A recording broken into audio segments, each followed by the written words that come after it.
প্রত্যেকটা ফ্রেন্ড সার্কেলে কয়েকটা মালখোর বন্ধু থাকেই, যাই জাস্ট ইন্ট্রোডাকশনটাই হয় পেঁচো মাতাল নামে। আর এদের সাথে কথা বলতে গেলে কোনো নর্মাল কোনো টপিক হবে না ভাই, সিরিয়াসলি কোনো নর্মাল টপিক না।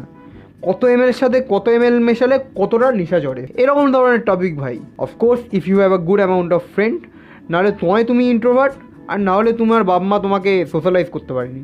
সিরিয়াসলি দ্যাটস দ্য ফ্যাক্ট, আর that's their fault, that's their fault, not your fault. Seriously bro, not your fault. এইটা মনে করে যে আমি ভাই খারাপ, আমি সোশ্যালাইজ হতে পারিনি, আমি ভাই এরকম না, দ্যাটস দেয়ার ফল্ট।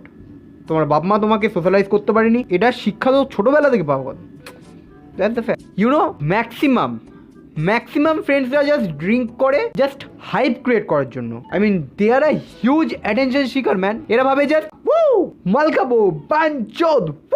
আর প্রত্যেকটা ফ্রেন্ড সার্কেলে ডিসেম্বর মাসে একটা খ্যাচ ওঠে, ফিস্ট করবো ভাই। তো আমারও উঠেছিল, এখন আর ওঠে না খ্যাচ ফিস্টের নিয়ে। সো মেনু ঠিক হলো।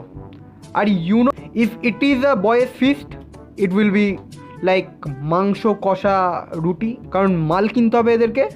আর ভাই তখন মদ ড্রিঙ্কস যাকে বলে ইংলিশে, মদ কিনতে যাওয়া হতো জাস্ট ব্যাগ, স্কুল ব্যাগ নিয়ে, যাতে কেউ ধরতে না পারে।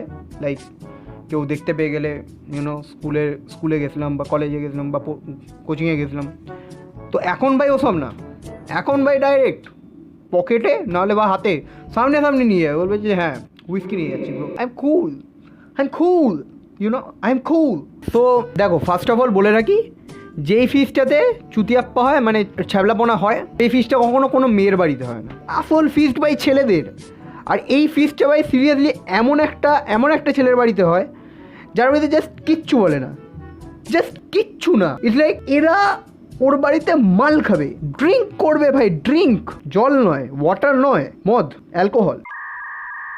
সো আমি গেলাম, আমার ওই বন্ধুটাকে ডাকলাম, ডেকে বললাম ভাই তুই লক্ষ ভারতবাসীর বাচ্চা ছেলে স্বপ্নে বাঁচছিস ভাই, তুই তুই লক্ষ ভারতবাসীর স্বপ্নে বাঁচছিস, যারা এগুলো স্বপ্নেও ভাবতে পারে।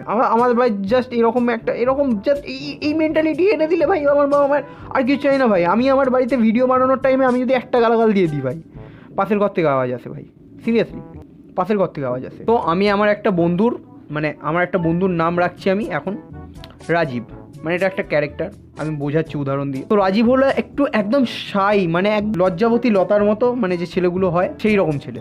যখন ফিস্ট হয়, রাজীব আমাদের মধ্যে থাকে না, তখন ওটা অন্য ক্যারেক্টার হয়ে যায়, তখন আলাদা মানুষ আমাদের সাথে আছে, রাজীব নেই তখন আমাদের সাথে, ক্যারেক্টার ডিসঅর্ডার আছে। তো ফিস্ট হবে, ড্রিঙ্ক করা হবে, আর ঝগড়া মারপিট হবে না, দ্যাটস ইম্পসিবল।